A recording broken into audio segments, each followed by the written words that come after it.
Eu quero que você abra aí comigo a palavra do Senhor no livro de Mateus. Mateus.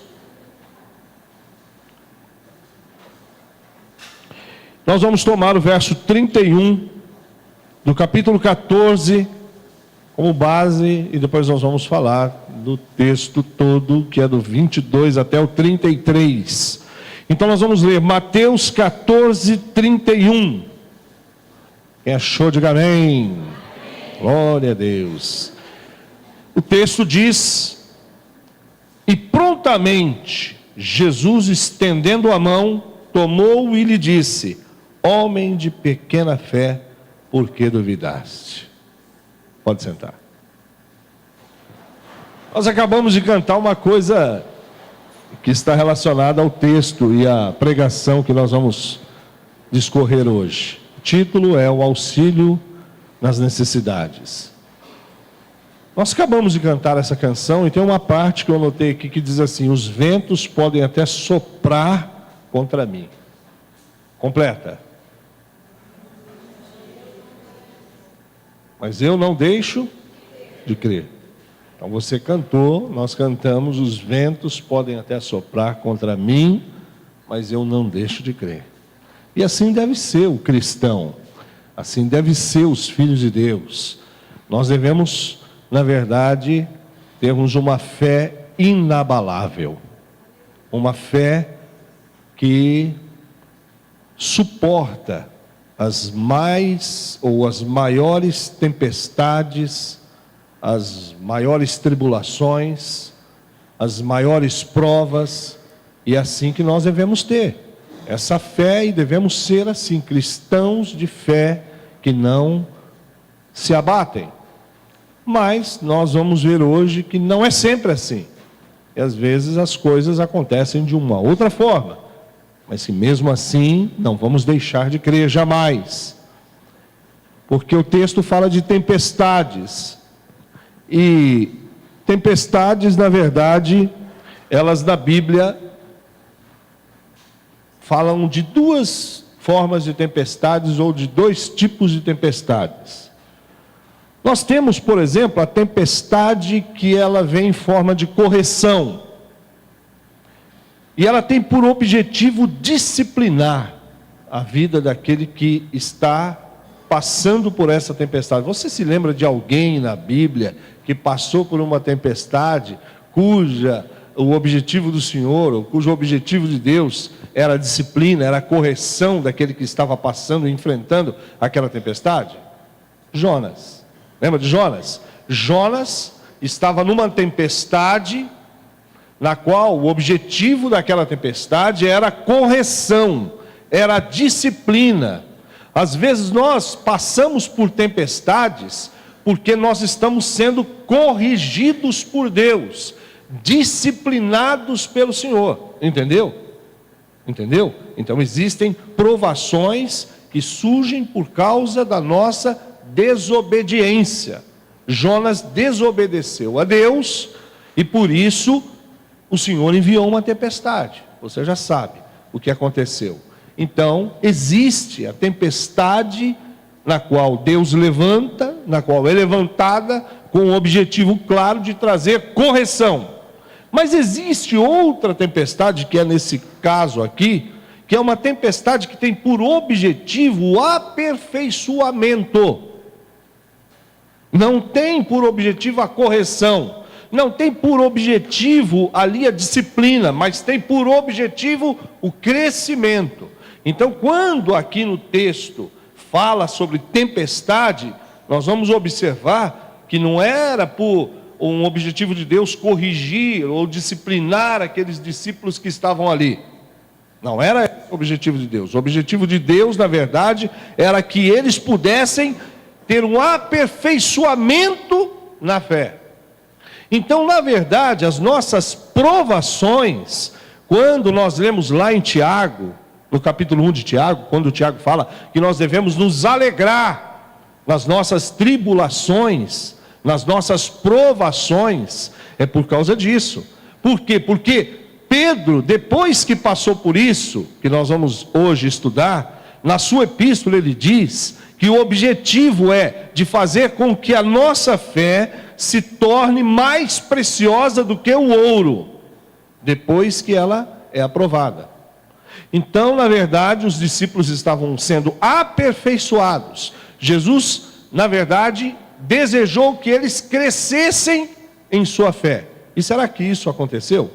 Às vezes nós enfrentamos tempestades nas quais Deus envia para que nós nos aperfeiçoemos, para que a nossa fé cresça, para que nós possamos alcançar uma maturidade em Cristo maior, possamos crescer mais no Senhor. Por quê? Porque o objetivo de Deus é que deixemos de ser meninos, é que deixemos de lado o leite materno e nos apeguemos a coisas mais fortes, que nos dê mais substância, né? Que sejamos mais sacudidos.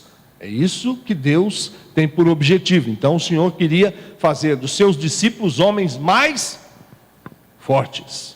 O Senhor quer muitas vezes, por meio das dificuldades e dos problemas que nos envia, nos tornar mais fortes, certo? Quer que nós cresçamos. Então, por isso que nós devemos ver as nossas dificuldades, as nossas tribulações, as nossas tempestades de uma forma totalmente diferente. A partir de hoje, eu quero que você veja aquilo que você está enfrentando. Eu quero que você, a partir de hoje, veja as suas tempestades com essa ótica, com esses olhos, olhando sempre: será que eu estou em desobediência ou será que Deus está me aperfeiçoando? É claro que se você fizer um autoexame, como Paulo diz, você vai saber. Se não houver desobediência, o pecado em você, é claro que não é para a disciplina, e sim para o aperfeiçoamento dos santos, para o seu crescimento em Cristo. Deu para entender? Amém? Então vamos mergulhar no texto, porque tem muita coisa para nós falarmos aí, e nós vamos começar no verso 22 do capítulo 14 de Mateus. Diz assim: você sabe o meu jeito, como é, eu gosto de discorrer verso por verso, e assim a gente vai falando de cada um deles. A palavra do Senhor diz no verso 22 e 23 assim, que logo a seguir compeliu Jesus os discípulos a embarcar e passar adiante dele para o outro lado, enquanto ele despedia as multidões. E despedidas as multidões, subiu ao monte a fim de orar sozinho. Em caída tarde, lá estava ele só. Veja bem, o texto não explica o motivo, mas você sabe que existem 4 evangelhos, 3 sinóticos, e na verdade o evangelho de João é um evangelho diferente dos outros, e João é o único que fala o motivo pela qual Jesus envia os discípulos para o outro lado e despede a multidão. É o único que fala sobre isso, é o evangelho de João.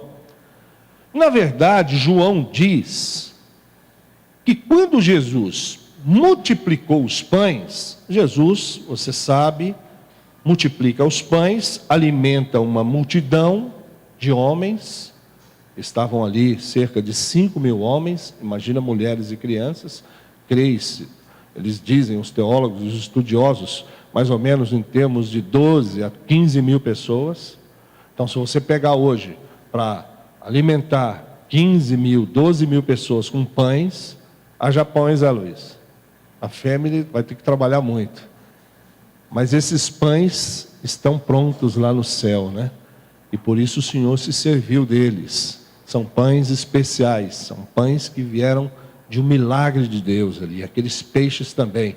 Então, depois daquele milagre, o que acontece? Acontece que, eu estou falando do fundo para você entender o pano de fundo do que nós estamos falando. Acontece que eles, então, João diz no seu evangelho, no capítulo 6, que eles tentaram, ou ficaram assim, afoitos, para fazer com que Cristo se tornasse o rei deles. Olha que coisa interessante. Naquele tempo, naqueles dias, naquele dia, mais precisamente, havia acontecido a morte de João Batista, o grande profeta. Jesus estava muito triste, era um dia muito triste para Jesus, para os apóstolos, para todos os homens que amavam a Deus.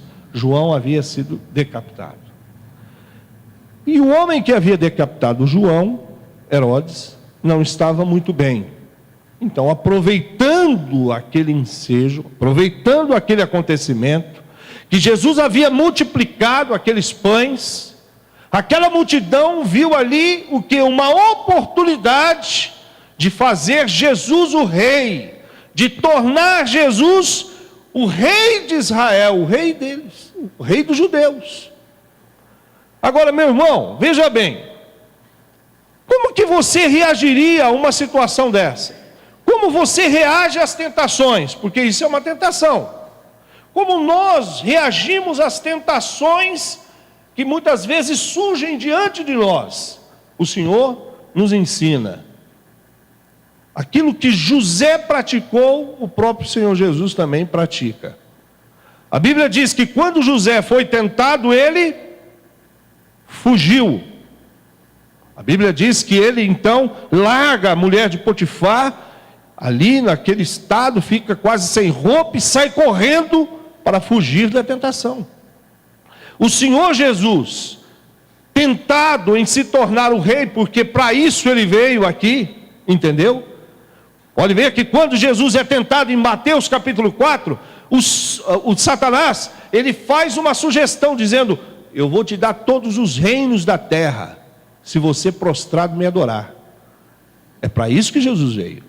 Satanás oferece um atalho, olha o atalho aqui. Esses homens estavam oferecendo uma oportunidade de tornar Jesus o rei deles. Eles disseram: vamos aí, vamos pegar esse multiplicador de pães e vamos torná-lo nosso rei. E Jesus viu ali, naquele momento, uma tentação que não era algo que vinha da parte de Deus. Porque Tiago diz que Deus não tenta ninguém. Deus prova, mas não tenta. E aí a Bíblia diz que Jesus então manda os discípulos embora e despede a multidão, ou seja, ele na verdade não aceita aquela sugestão. Jesus nunca optou, nunca escolheu o caminho mais fácil, como muitos hoje procuram, como muitos hoje dentro da igreja querem, esperam o atalho, o caminho mais rápido, o caminho mais fácil. Mas o caminho mais fácil, o caminho mais curto, o caminho que muitas vezes é apresentado como um atalho, não é de Deus. E nós não podemos aceitar as sugestões do inimigo. Devemos resistir às tentações, devemos resistir às sugestões que muitas vezes chegam até bonitas, disfarçadas como algo vindo da parte de Deus. Mas se você analisar os motivos, você vai ver que esses motivos não eram espirituais. Não havia nada de espiritual naquele motivo daqueles homens estarem fazendo aquilo, e sim havia motivação carnal, porque Jesus havia multiplicado os pães, e por isso eles estavam tornando Jesus o rei deles. Então não havia também nenhuma intenção que seja ali, ou que estava de acordo com a vontade perfeita de Deus. Então quando você se deparar com uma tentação, a primeira coisa que você tem que entender, a primeira coisa que você deve colocar em prova é: quais são os motivos? Existe motivação espiritual atrás disso? Existe alguma intenção coligada à vontade de Deus nisso? Aonde está a vontade de Deus nisso? Será que a vontade de Deus havia mudado para Cristo? Será que Deus é aquele que muda? De cada estação ele vai mudando, mudando? Não, Tiago diz que em Deus não há mudança e nem variações. Deus é sempre o mesmo, Ele não muda jamais. Aquilo que Ele falou continua, aquilo que Ele te revelou continua, A promessa dele para você não mudou, é a mesma. Então nós precisamos entender, irmão, que quando somos tentados, precisamos olhar os motivos e as intenções, para ver se esses motivos, na verdade, têm alguma origem espiritual, ou se essas intenções estão ligadas à vontade de Deus. E Jesus, percebendo que não havia nada disso, o que ele fez? Se retirou e foi orar. Como vencemos as tentações? Orando. Por quê? Porque é na oração que nós nos submetemos à vontade de Deus. É só na oração que nós, meu irmão, nos colocamos ali, submissos à vontade do Senhor. E essa você vê repetida lá no Getsêmani. Esse gesto do Senhor se repete no Getsêmani. Quando ele ali, meu irmão, sofrendo, suando gotas de sangue, a Bíblia diz que ele chega em um determinado momento, tal era a pressão na alma de Jesus, que ele pensa, dizendo: Pai, se possível, passa de mim esse cálice, porque estava insuportável. Mas qual foi a resposta? Porventura não seja feita a minha vontade, mas a tua vontade. Então, meu irmão, se você quer vencer tentações na sua vida, se você quer vencer essa tentação que está sobre você, que está oprimindo você, que está sugestionando coisas na sua vida, dobre os seus joelhos e diga: Senhor, eu abro mão de tudo, mas eu quero fazer a tua vontade. Eu não aceito sugestão do inimigo. Eu não aceito que o inimigo coordene a minha vida. Eu quero os teus planos para a minha vida. Eu quero a tua vontade na minha vida. É isso que nós devemos fazer. É isso que nós precisamos fazer. É isso que Jesus fez. Ele passou horas em oração sozinho, porque era uma luta dele. Era uma luta que estava dentro dele, no interior, na alma dele. E ele precisava vencer isso na presença de Deus. Aí a palavra do Senhor diz no verso 24, que eles, entretanto, estavam no barco e já estavam muito longe. Só para você ter uma ideia, esse lago aqui, ele tinha de largura de 10 a 12 quilômetros. Esse lago. Eles já estavam muito longe. Esse muito longe, alguns dizem que eles estavam de 5 a 6 quilômetros adentro. Então eles estavam precisamente no meio, bem no meio do lago. Então a Bíblia diz que eles estavam lá, bem longe, muitos estádios da terra açoitados pelas ondas, porque o vento era contrário. Agora eu quero te perguntar uma coisa que me chama a atenção aqui. Quem é que havia levado eles até aquele lugar? Quem é que havia colocado eles ali? Como eles, na verdade, apareceram naquele lugar? Será que eles estavam ali enfrentando aquela tempestade porque eles não obedeceram a Deus? Porque eles não obedeceram ao Senhor Jesus? Às vezes nós achamos que nós enfrentamos certos problemas e tribulações nas nossas vidas porque nós desobedecemos a Deus. É aquilo que eu falei no começo. Existem, na verdade, duas tempestades: as que vêm pela desobediência e as que vêm, na verdade, para nos edificar. Então eles não estavam ali porque eles por conta própria foram até aquele lugar. Eles não estavam ali porque eles haviam desobedecido ao Senhor. Não, eles estavam ali porque eles estavam debaixo de uma ordem do Senhor. Então quem havia colocado eles ali era o próprio Senhor. Era Jesus que havia colocado eles ali. E aí, meu irmão, quando você enfrenta uma tempestade na qual o Senhor te coloca nela, e aí quando você enfrenta tribulações, quando Deus te coloca nela, é diferente do que quando você enfrenta uma situação que você mesmo causou. É totalmente diferente. Por quê? Porque quando nós estamos no centro da vontade de Deus, nós podemos estar no meio de um furacão, podemos estar no meio da maior tribulação, podemos estar no meio da maior tempestade, mas se estamos debaixo da vontade dEle, sabemos que podemos estar tranquilos, descansados, porque Ele cuida de nós. Ele cuida de nós. Não sei a ordem da sua tribulação, não sei a ordem da sua tempestade, mas o fato é que eu vou te dizer uma coisa: se você é crente em Cristo, se você é fiel no Senhor, descanse, pois Ele tem cuidado de vós. Ele é aquele que cuida dos seus.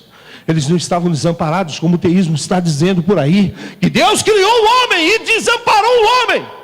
Esse é o teísmo, isso é o que os homens pregam, isso é que se ensina nas faculdades, nas escolas, dizendo que Deus criou o homem e abandonou o homem. Não é verdade. Deus não abandona os seus, Deus cuida dos seus, Deus é por eles. Deus os protege, Deus os guarda, Deus os livra.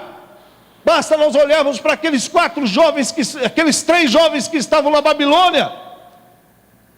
Quando foram lançados na fornalha de fogo, apareceu o 4º homem.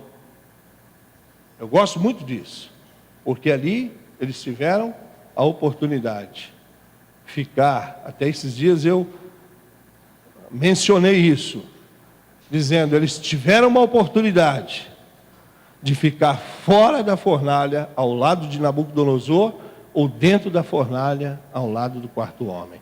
É nós que escolhemos. Quando escolhemos a vontade de Deus, Deus está do nosso lado. Deus é por nós. Você não é abandonado quando você, meu irmão, resolve fazer a vontade de Deus. Você não é abandonado quando você obedece às ordens do teu Senhor. Você não é abandonado quando você está debaixo de uma ordem dele. Pode ser que hoje as coisas estão confusas para você. Pode ser que hoje você olhe e você não entende o que está acontecendo com você. Você diz, mas eu estou fazendo tudo certo. E as coisas parecem que estão dando errado. Parece que eu estou aí, cavucando. E as coisas não saem do lugar. As coisas continuam as mesmas para mim. Mas eu quero dizer uma coisa para você. Se você está debaixo da obediência, permaneça fiel. É aquilo que você cantou. Os ventos podem até soprar contra mim, mas eu não vou deixar de crer. Continue crendo. Porque debaixo da ordem dele, quando ele ordena, quando ele dá uma ordem, ele dá todas as provisões que nós precisamos. Ele dá todos os recursos que você vai necessitar. Ele lança e dispõe dos anjos para você. Ele põe os anjos para trabalhar para você. Ele coloca os céus para trabalhar pela sua vida, se você for obediente a Ele. Então esses homens não estavam ali porque eles haviam criado aquela situação. Eles estavam ali por uma obediência a Cristo. Eles estavam ali porque o Senhor deles havia mandado eles. Talvez você esteja passando por um momento que talvez você não saiba, mas o Senhor mesmo ordenou. Veja o caso de Jó. O Senhor ordenou, e tudo que aconteceu com ele foi debaixo de ordem de Deus. E às vezes nós achamos que as coisas que estão acontecendo conosco é dedo do diabo, é a mão do diabo, quando na verdade Deus está, controlando tudo, ordenando tudo. Deus está, na verdade, inspecionando tudo, olhando tudo. É Deus. Confia em Deus.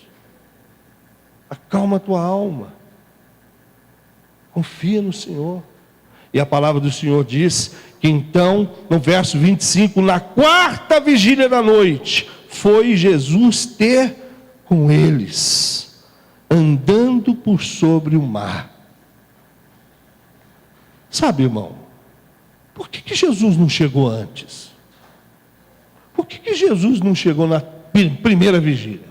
Por que Jesus não chegou na 3ª vigília? Por que Jesus esperou até a 4ª vigília? Às vezes Jesus não chega na hora que você espera que Ele chega. Às vezes o socorro dele demora mesmo para vir. Às vezes não é na hora que você deseja que as coisas acontecem. E nós não sabemos qual é o relógio de Deus. Qual é o cronos de Deus? Não sabemos, desconhecemos. Nós sabemos das coisas dessa vida, mas não sabemos das coisas espirituais. Desconhecemos o mundo espiritual, desconhecemos as razões de Deus.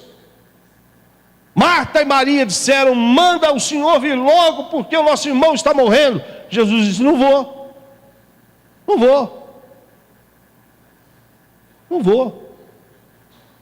E passou 4 dias. Por que Jesus não chegou na primeira vigília?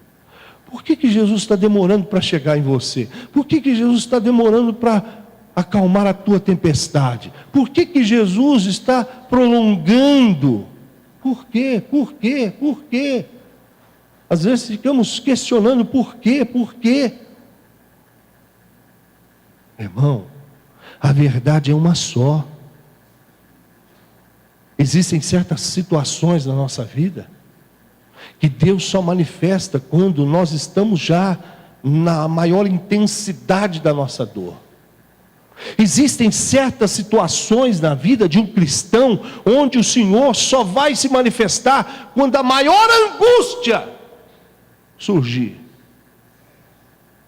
Existem certas coisas que o Senhor espera chegar no extremo da dor para que Ele possa agir. E não sabemos porquê. Não sabemos a razão do porquê. Ele tem os seus motivos, Ele tem suas razões. E nós precisamos ficar firmes, quietos, esperando que Ele, na hora certa, venha nos socorrer. Na hora certa, no momento certo, Ele venha e nos socorre ali onde nós achávamos que já não havíamos mais esperança, não havia mais jeito, estávamos desistindo. Quantas vezes eu pensei: acabou, e Deus faz assim, ó. Quantas vezes eu vi Deus mudar situações onde os médicos, profissionais, pessoas diziam: olha, acabou, a sentença é essa. Meu irmão, eu aprendi uma coisa: o nosso Deus é o único que põe ponto final na história de qualquer coisa. Só Deus põe ponto final na história e nos casos, e nos problemas e nas tempestades. Nenhum homem dessa terra, ninguém, só o nosso Deus.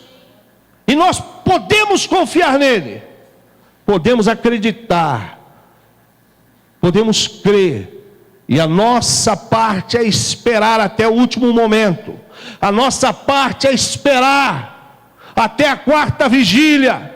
A nossa parte é ficar firme de pé, esperando que Ele vai se manifestar para nós. De que forma, de que jeito, não sabemos. Veja de que jeito Ele se manifestou aqui para os seus discípulos. Ele se aproximou pelo mesmo meio, ou seja, pelo problema que eles tinham. Qual era a dificuldade daqueles discípulos? Os ventos, os mares, aquelas ondas altas, grandes, por onde Jesus veio, pelas ondas. Sabe o que vai trazer o Senhor para você? O seu problema. Sabe o que vai fazer com que o Senhor se aproxime de você? A sua dificuldade. É a sua dificuldade que vai trazer o Senhor. É o seu problema que vai trazer o seu Senhor. A gente vê isso nos textos, nos evangelhos.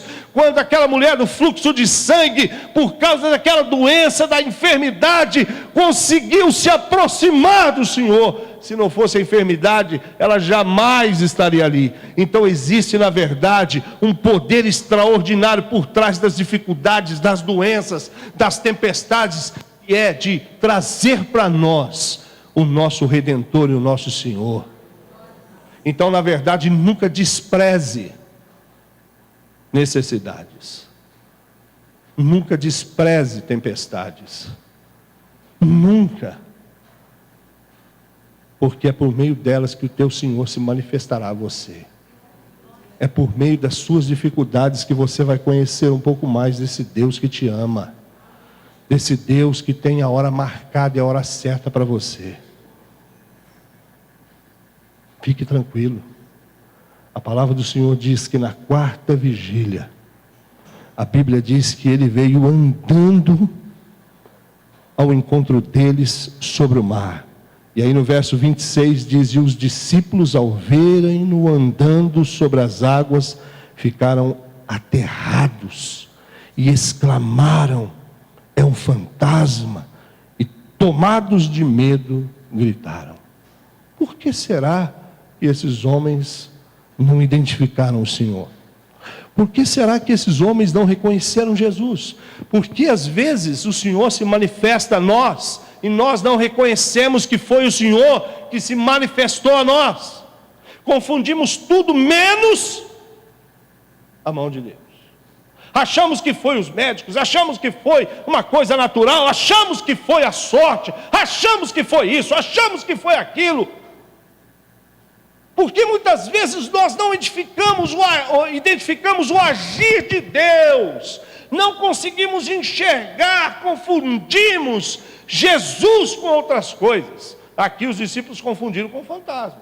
Você já confundiu com o quê? Com a sorte? Ah, isso aconteceu porque eu tenho muita sorte. Ah, isso aconteceu porque o médico é muito bom.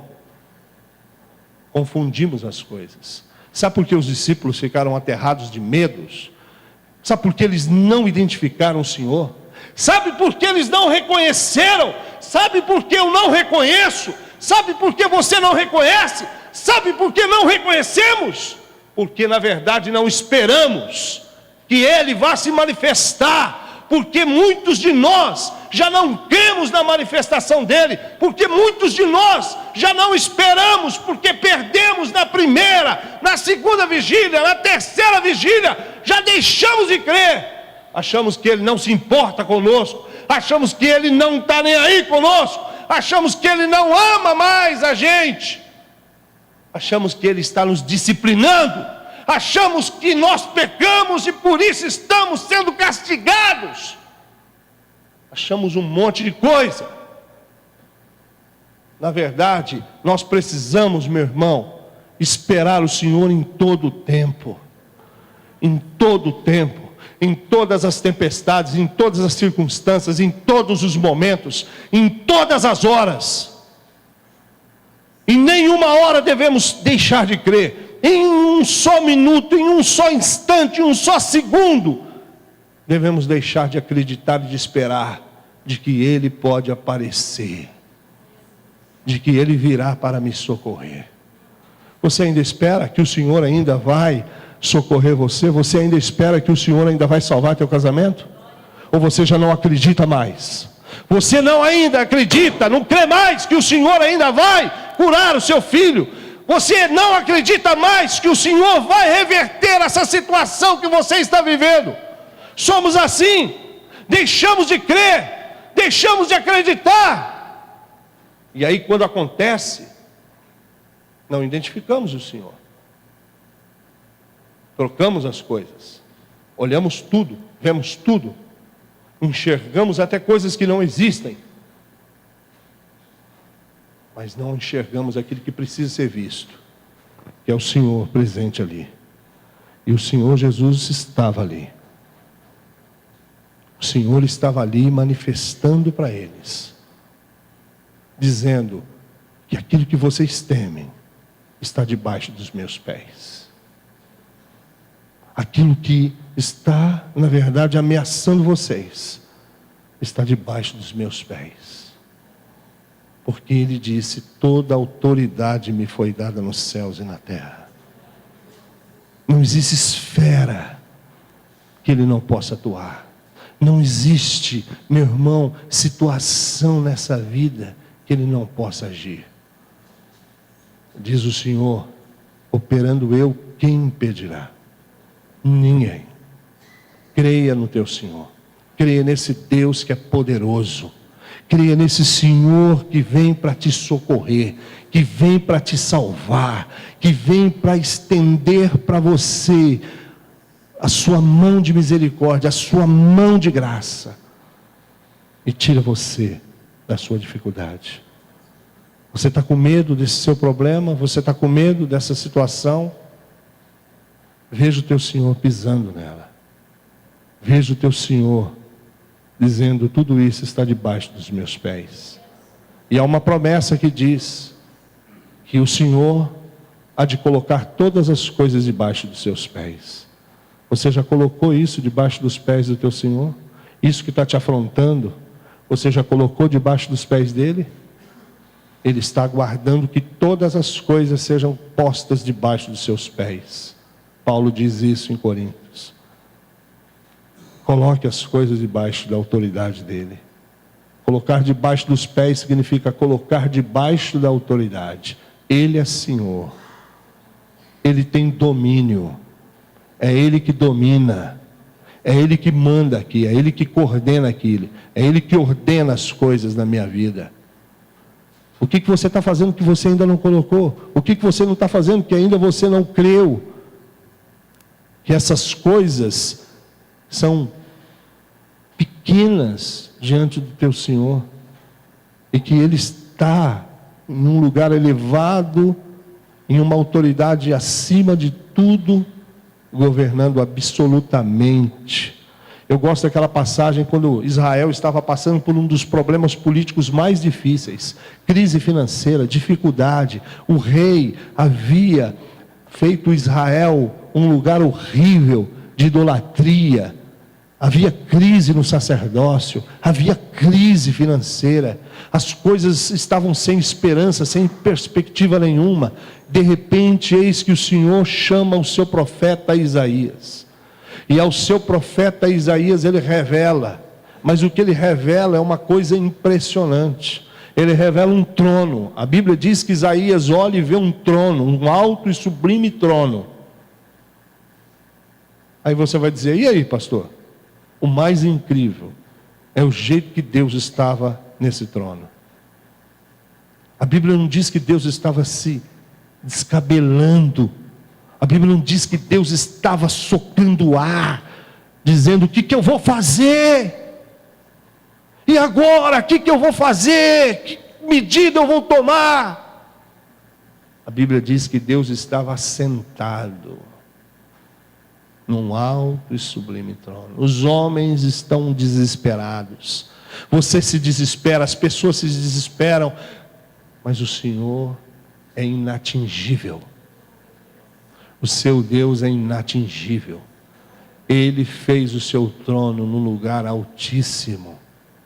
E Ele colocou tudo debaixo dos seus pés. E Ele governa absolutamente. Então o Senhor dos céus e dos mares veio andando sobre as águas, pisando aquilo que eles tanto temiam. Aquilo que você teme está debaixo do controle do teu Senhor. E Ele reina absoluto. E no verso 27, porque o tempo está acabando, não tem muito o que falar, a Bíblia diz que Jesus imediatamente lhes disse: tem de bom ânimo. Jesus disse: tem bom ânimo, não temais, sou eu. Olha, Ele dá aqui uma receita impressionante. Ele fala sobre o antídoto do medo. Você sabe qual é o antídoto do medo? Você tem medo? Medo é uma coisa natural. Os PGs estudaram o medo esses dias aí. Medo é uma coisa que nós convivemos com ele. Mas você sabe qual é o antídoto do medo, ou para o medo? Você sabe qual é o remédio que Deus usa para combater o medo dentro do seu coração? Ele diz aqui: não temais, sou eu. Ou seja, o antídoto para o medo é a presença dEle. A presença do Senhor é o remédio para o medo. Quando você, meu irmão, certifica que Deus está ali, de que Deus é por você, de que Deus é contigo, você não teme nada. Eu não temo nada. O salmista dizia: a quem temerei eu? De quem eu terei medo? De quem eu terei medo? Paulo foi mais longe ainda e disse: se Deus é por mim, quem será contra mim? Ninguém. Ninguém pode ser contra aquele que tem Deus ao seu lado. Ninguém pode ser contra aquele que tem a presença de Deus com ele. Precisamos ficar tranquilos, descansados. Precisamos, meu irmão, entender que Deus precisa estar conosco o tempo todo. Eu devo me certificar de que Ele está comigo, de que Ele está do meu lado, de que a presença dEle é real. Às vezes você sofre tanto. Se alguém pudesse chegar para você e dizer: fique tranquilo, Jesus está ali, ó. Não precisa se desesperar, olha Ele ali. Eu tenho certeza que você seria tomado por uma fé enorme. Você acreditaria, levantaria, lutaria, porque às vezes nós acreditamos no que vemos, mas a verdade é que o Senhor está intercedendo por nós, e a palavra dele diz: eu estarei com você todos os dias, até a consumação dos séculos. Não são alguns dias, não são somente nos dias melhores, nos dias de primavera, mas nos dias de outono, nos dias de verão, sempre eu estarei com você. E a palavra diz que o Senhor chegou com uma palavra suave. Ele disse: não temas, sou eu. Quando o Senhor chega na sua tempestade, Ele não chega repreendendo, Ele não chega corrigindo, Ele não chega machucando, batendo, cobrando, dizendo: por que vocês ficaram duvidando? Por que vocês se desesperaram? Mas Ele chega, meu irmão, amando. Ele chega, meu irmão, de uma forma suave, consolando, levantando, apoiando, ajudando. É isso que o Senhor faz. É isso que Deus faz. Deus chega para ajudar. Deus não destrói ninguém. Deus não destrói as coisas. Quem destrói é o diabo. Quem coloca as coisas para baixo é o diabo. Quem condena é o diabo. Deus não faz isso. Jesus não faz isso. Mas Ele chega pronto para ajudar, solícito a estender a mão e dizer: não temas, sou eu. A minha presença acalma vocês. A minha presença traz segurança para vocês. Você conhece isso, porque Moisés disse: Senhor, se o Senhor não for conosco, nós não vamos sair daqui. Porque ele pediu a presença de Deus, porque ele queria que o próprio Deus e não o anjo estivesse ali.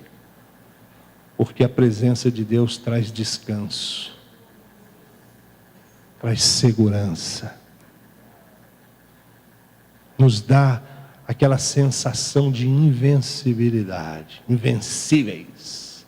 Sim, porque o Senhor diz lá em Josué: olha, se você ficar comigo, se você deixar tomar pela minha palavra, ninguém poderá te resistir. Ninguém. Você será invencível. É a presença de Deus. Por isso que ele certificava, dizendo: não tema, Josué, eu sou contigo.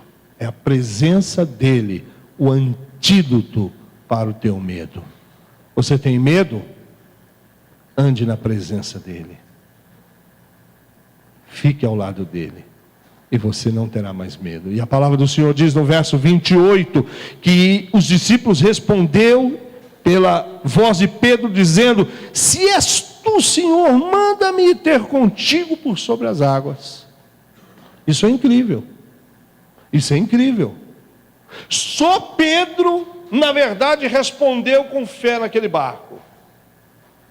Como você, meu irmão, tem reagido às palavras do Senhor? Qual tem sido a sua reação às palavras de Cristo? Quantas palavras você tem ouvido aqui? O Senhor tem falado ao teu coração, a você, de uma forma intensa, maravilhosa. São palavras de Deus direcionadas a você, ao teu coração. Como você tem reagido? Com fé? Pedro reagiu com fé, só ele.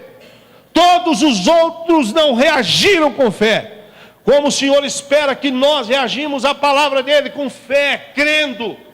Pedro ouviu, acreditou, teve uma reação de fé e disse: Senhor, já que é o Senhor mesmo, já que é o Senhor, então manda-me ter contigo. Ou seja, Pedro sabia, meu irmão, uma coisa que eu e você precisa saber, que sem a permissão de Cristo, sem a permissão do Senhor, é impossível realizar certas coisas. O que ele disse ali em João capítulo 15? Sem mim, nada podeis fazer. Pedro sabia, conhecia isso, e ele disse: Senhor, já que é o Senhor, ou seja, o Senhor pode me capacitar a ir ter com o Senhor. Isso é reação de fé, irmão. Isso é reagir com fé à palavra dele. Ou seja, se é o Senhor que está me falando, se é o Senhor que está aqui diante de mim, eu vou andar por sobre essas águas. Pedro arriscou a vida dele, porque ele poderia morrer. Pedro arriscou. Você tem confiado sua vida no Senhor? Você tem confiado que Ele é aquele que sustenta você?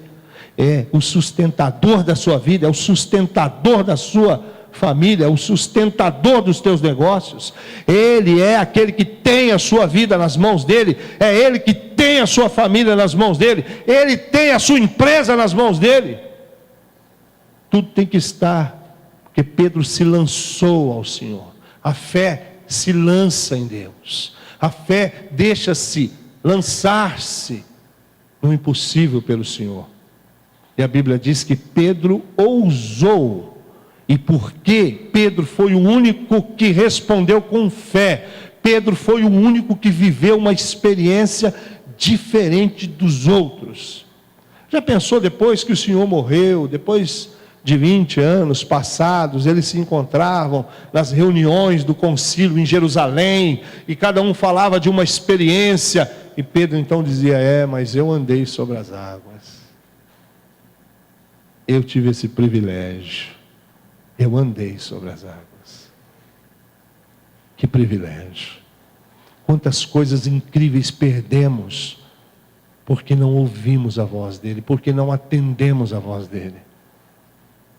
Quantas coisas deixamos de realizar em nossas vidas, porque não respondemos ao chamado dele, porque não respondemos com fé aquilo que ele nos ordena.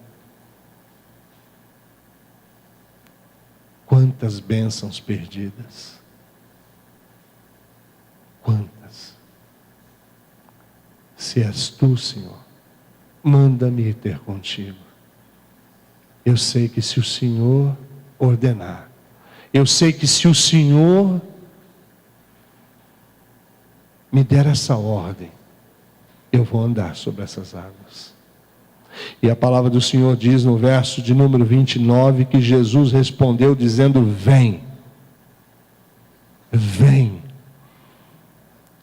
E Pedro, descendo do barco, andou por sobre as águas e foi ter com Jesus.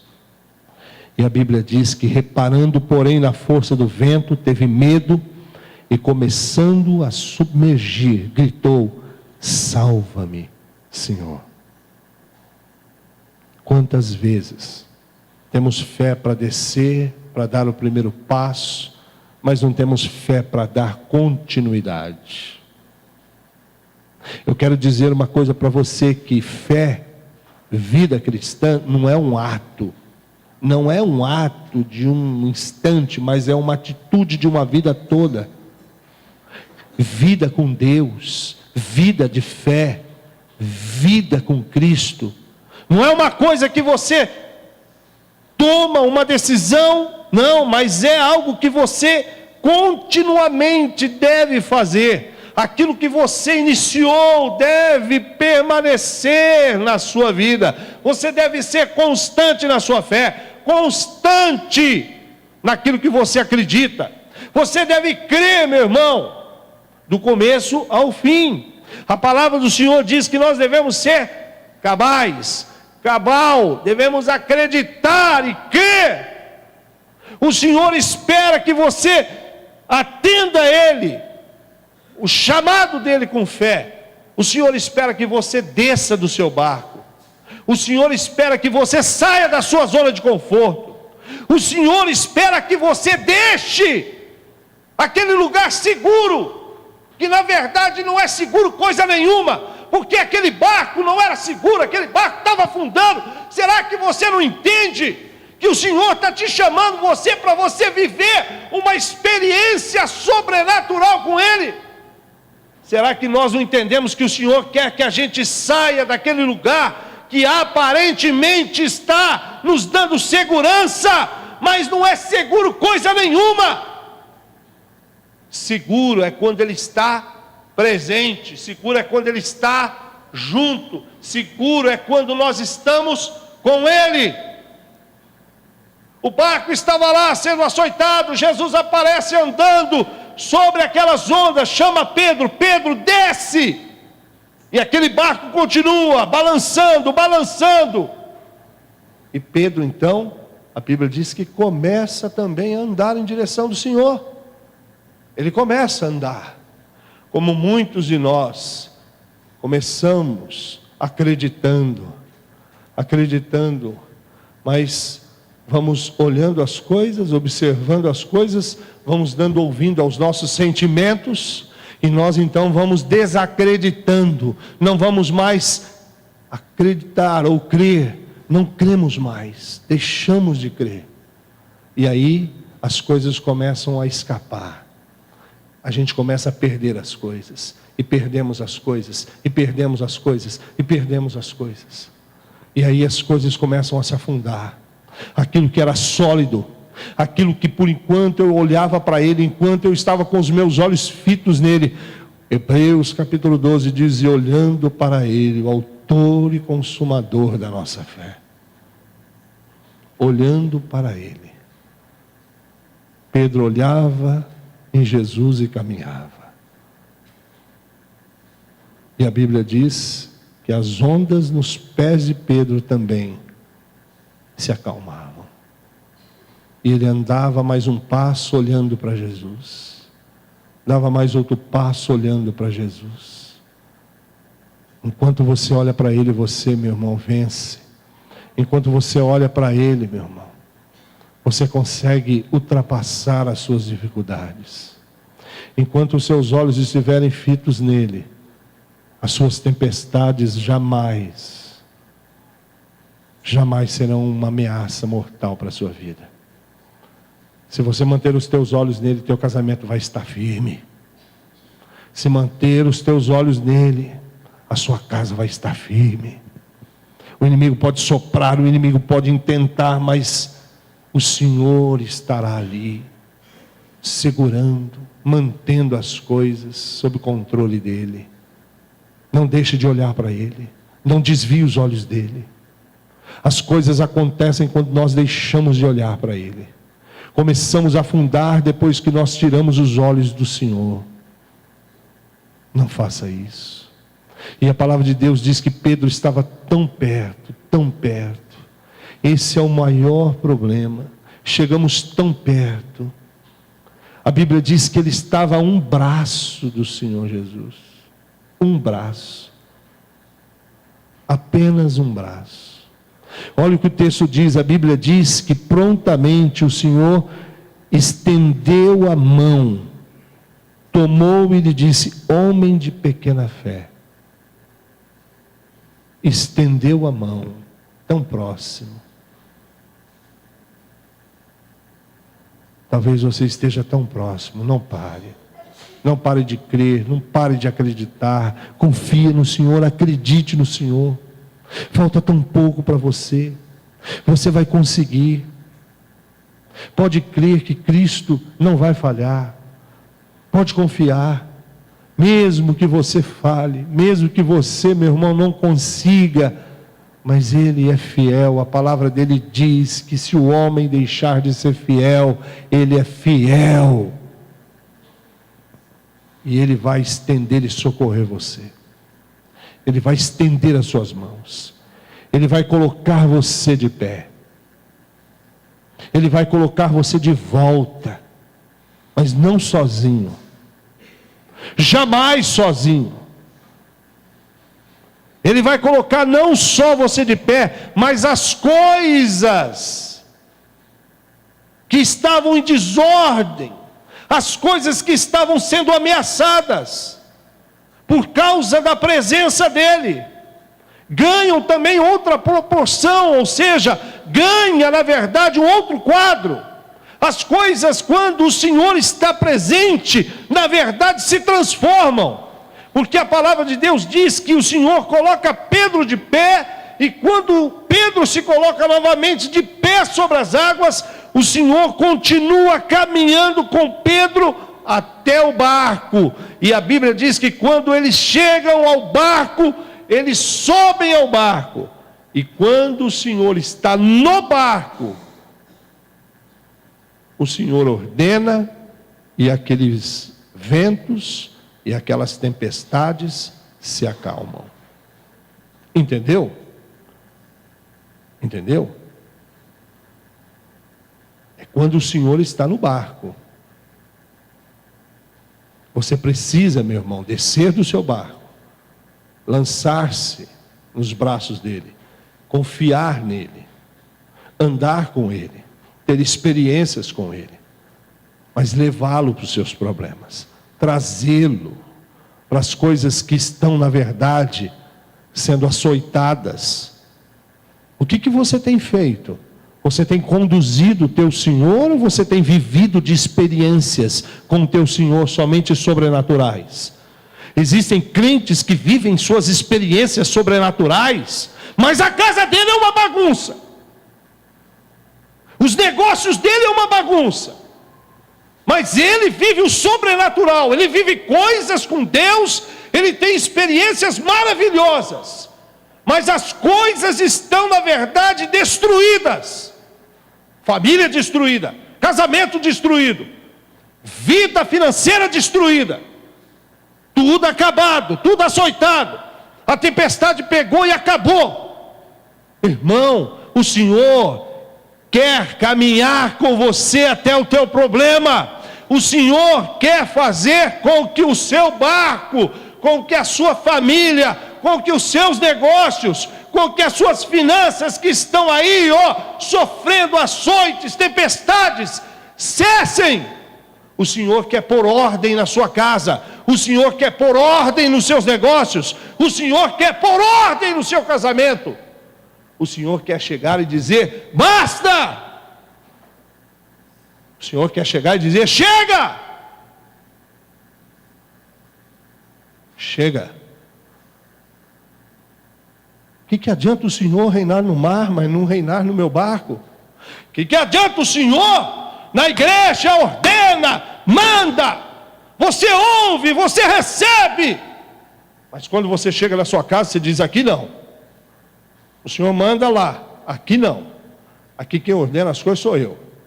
Aqui quem manda sou eu. Aqui tem que ser do jeito que eu gosto. O que adianta? Leva o Senhor para as coisas que estão açoitadas na sua vida, para as áreas que estão sofrendo açoites, as áreas que estão sofrendo tempestades, que estão sendo, na verdade, destrutivas, que estão destruindo, que estão ameaçando a tua paz. Senhor, vem comigo, Senhor. Eu tenho amigos ali, todos estão com medo, todos precisam do Senhor, da tua presença ali. E a Bíblia diz que ele então subiu com Pedro e ordenou, e aquela tempestade acalmou. Quando ele chegou no barco, ele pode estar perto, mas não significa que ele está lá dentro. Lembra daquilo que ele disse em Apocalipse 3, 20? Eis que estou à porta e bato. Se alguém ouvir a minha voz. Olha, a porta é isso aqui, Eu posso bater nessa porta, tão perto, e eu não estou lá dentro. O Senhor estava tão próximo, mas só quando ele esteve ali, quando ele subiu naquele barco, quando ele pôs ali a presença dele, quando você colocar o Senhor no teu casamento, quando o Senhor for até os seus negócios, quando o Senhor chegar na tua empresa, aí você vai ver as coisas começarem a mudar. Aí você vai ver Ele ordenar. Aí você vai ver que Ele é Senhor, que Ele ordena. Porque a Bíblia diz, nós já vamos terminar, que Pedro foi chamado de homem de pequena fé. Por que duvidaste? A palavra duvidar, no grego, verbo, significa mente dividida. Dois caminhos, duas direções. Por quê? Porque ele olhou o vento e olhou o Senhor. Porque ele olhou o vento, olhou o Senhor. Enquanto ele olhava para o Senhor, estava tudo bem. Por que duvidastes? Por que você olhou para os ventos? Não sejamos pessoas duvidosas. Não sejamos pessoas dúbias. Não sejamos pessoas que têm dois caminhos. Não sejamos pessoas que dividem fé e dúvida. Mas vamos acreditar no nosso Deus. E para terminarmos, o verso 33 diz que os que estavam no barco adoraram, dizendo: verdadeiramente, Tu és o Filho de Deus. Sabe o que é crer? Crer é adorar. Eles adoraram aqui o Senhor Jesus. Sabe quando eu demonstro, ou quando eu faço uma demonstração da minha fé? Quando eu adoro o Senhor, na minha adoração. Eles reconheceram Jesus, aquilo que Pedro, daqui 2 capítulos, iria declarar: Tu és o Filho do Deus vivo. Eles disseram aqui, unânimes, diante daquele acontecimento: Tu és verdadeiramente o Filho de Deus. Aquilo que eles ouviram lá no batismo: Este é o meu Filho amado. Eles tiveram a confirmação dizendo: verdadeiramente Tu és o Filho do Deus vivo. O que Jesus é para você? O que Ele é na sua vida? Deixa o Senhor ser Deus. Deixa Ele reinar. Deixa que Ele governe as coisas para você e na sua vida. E aí você vai ver que as coisas serão uma bênção. Que as coisas vão andar em ordem. E tudo vai estar em perfeita paz. Amém? Eu quero que você feche os teus olhos. Pessoal do louvor, vem aqui.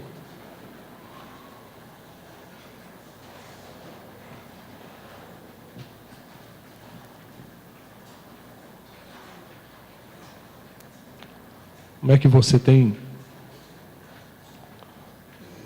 mantido os teus olhos no Senhor?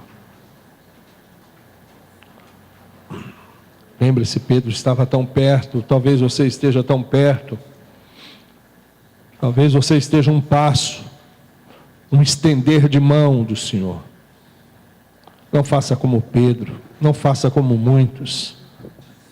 Geralmente muitos tiram os olhos do Senhor na hora que eles mais necessitam. Não tire os olhos do teu Senhor. Mantenha os teus olhos no teu Senhor. Ó Deus, em nome de Jesus, sabemos que as nossas vidas são, na verdade, açoitadas, Pai, por tempestades, por dificuldades, por necessidades, por tribulações. E nós pedimos, Pai, em nome de Jesus, que o Senhor nos ajude a crermos, a termos uma fé, não uma fé, Senhor, como a de Pedro, mas uma fé, Senhor, cabal, uma fé que do começo ao fim acredita no inacreditável, crê no impossível, acredita no sobrenatural. Senhor, venha nos mover a isso, porque na verdade queremos ser, Senhor, aqueles que não se satisfazem com experiências sobrenaturais apenas, mas que querem na verdade o apaziguamento, querem na verdade a solução daquilo que nos perturba, daquilo que nos ameaça, quer na verdade que todas as coisas estejam debaixo do teu domínio, do teu controle. Senhor, não queremos só experiências, queremos resultados. Queremos, Pai, o teu controle, o teu domínio. Por isso, nessa noite colocamos, Senhor, aquilo que está nos ameaçando debaixo dos seus pés, e pedimos que o Senhor reine sobre elas. Pedimos que o Senhor domine sobre elas, ser Senhor sobre elas. Oh, Senhor, queremos estar descansados nos teus cuidados. Queremos estar confiantes que o Senhor agirá em nós, por nós, e fará, Senhor, com que tudo seja levado, Senhor, à calmaria, à paz. Acreditamos que o Senhor fará com que as coisas que hoje estão, Senhor,